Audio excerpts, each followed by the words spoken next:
In the blink of an eye, rock stars who once had the world at their feet saw everything crumble to dust. One moment, they're the kings of the stage, with fans screaming their name. The next, they're buried in scandal, public backlash, and career-destroying mistakes. Jerry Lee Lewis was on the verge of becoming bigger than Elvis before a 13-year-old cousin turned his world upside down. Billy Squier went from chart-topping legend to a punchline after a cringeworthy music video. So, what happens when the spotlight turns into a spotlight of shame? What does it take to go from hero to zero in a matter of seconds? Jerry Lee Lewis.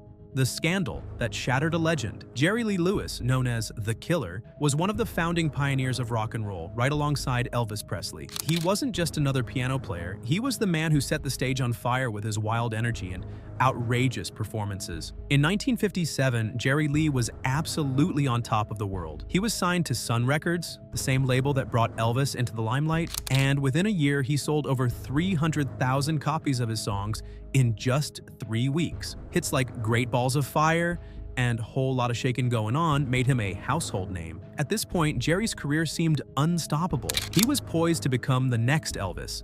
But, as rock stars often do, he pulled a major self-sabotage move. In 1958, Jerry Lee went on a UK tour, and that's when things took a dramatic turn for the worse. The British press discovered that Jerry Lee had secretly married his 13-year-old cousin, Myra Brown, while still married to his previous wife. The scandal hit like a bombshell, and the press had a field day. The backlash from the public was immediate and severe.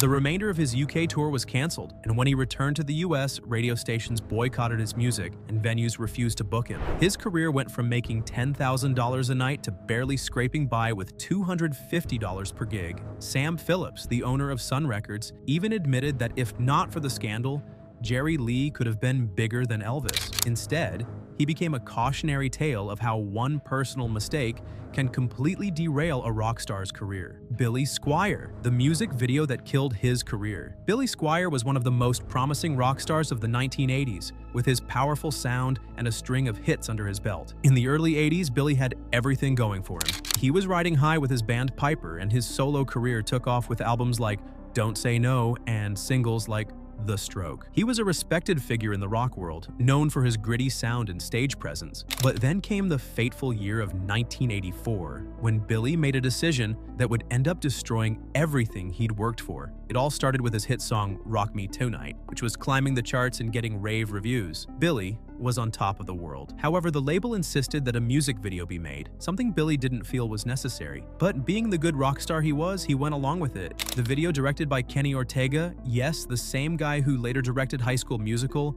was, let's say, it didn't exactly scream rock star. Billy, who was known for his tough, masculine image, was seen awkwardly dancing in a tank top, crawling across the floor, and doing some other un-rockstar-like moves. It was a cringe fest, and fans were horrified. To make matters worse, the video looked way more suited for a pop star than someone like Billy, who was supposed to embody rock and roll rebellion. Tommy Lee, the infamous honeymoon tape. Tommy Lee was living the rock star dream. As the drummer of Mötley Crüe, the man was an absolute legend, known for his hard-hitting beats and his crazy, larger-than-life personality. But Tommy wasn't just a musical icon. His personal life made headlines just as much as his music. Most notably, he had a whirlwind romance with actress Pamela Anderson, and in 1995 they tied the knot in a crazy, over-the-top ceremony. The couple was everywhere, and their honeymoon was set to be another one of those rock star love stories we all wanted to read about. But what happened next was anything but a fairy tale. During their honeymoon, Tommy and Pamela made a private, intimate video, just the two of them doing their thing. But in a move straight out of a bad thriller, the video was stolen. A disgruntled electrician named Rand Gauthier, who had worked on the couple's mansion, swiped the tape. But instead of keeping it under wraps, he sold it. And that's when everything blew up. The video was leaked online, and within months, it became an internet sensation. Instead of their honeymoon being a sweet private memory, it was now one of the most talked about scandals of the 90s.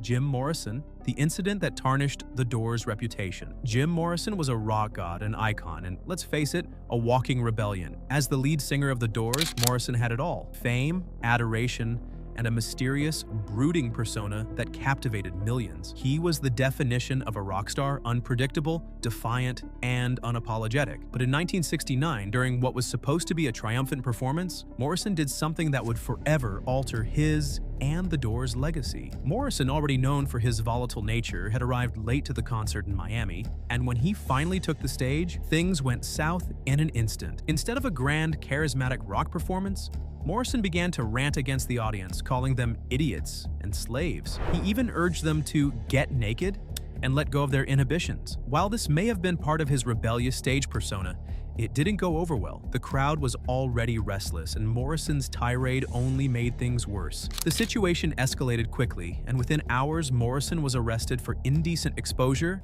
and public drunkenness. Eric Clapton, the racist rant that shocked the world. Eric Clapton is widely regarded as one of the greatest guitarists of all time. He's known for his soulful, blues-infused rock, with hits like Layla, Tears in Heaven, and his work with Cream. Clapton's influence on rock music is undeniable. He practically invented the genre of blues rock. But despite his incredible musical legacy, Clapton found himself in hot water in 1976 for something that had nothing to do with his guitar playing. During a concert in Birmingham, England, Clapton went off script in the most inappropriate way possible. In a moment of madness, he went on a racist rant telling the audience, "We should send them all back, stop Britain from becoming a black colony." And just in case that wasn't bad enough, he added, "Get the foreigners out, keep Britain white." The audience was understandably shocked, and many fans who had adored him were horrified. It wasn't just a slip of the tongue. Clapton's words were deliberately hateful, and the backlash was immediate. His career, already firmly established, now had a serious stain. How could someone who had openly admired and championed black musicians like Muddy Waters and B.B. King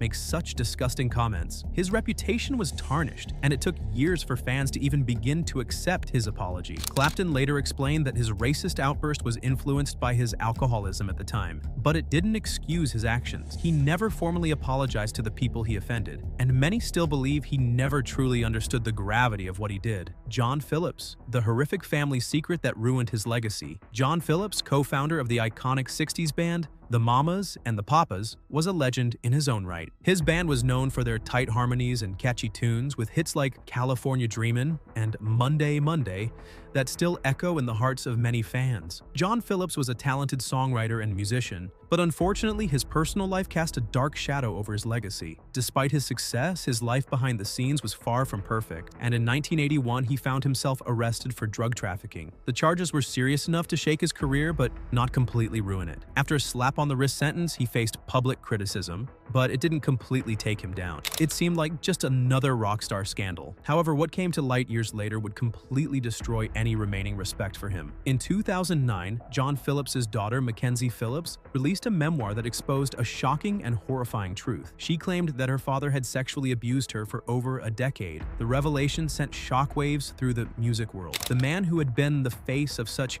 beautiful, harmonious music was now revealed to be a predator, and not just any predator. He was her father. Mackenzie's brave decision to speak out about the abuse turned the public's perception of John Phillips from that of a beloved musical figure to a man whose legacy was forever tainted. So, what are your thoughts on this? Let us know in the comments below.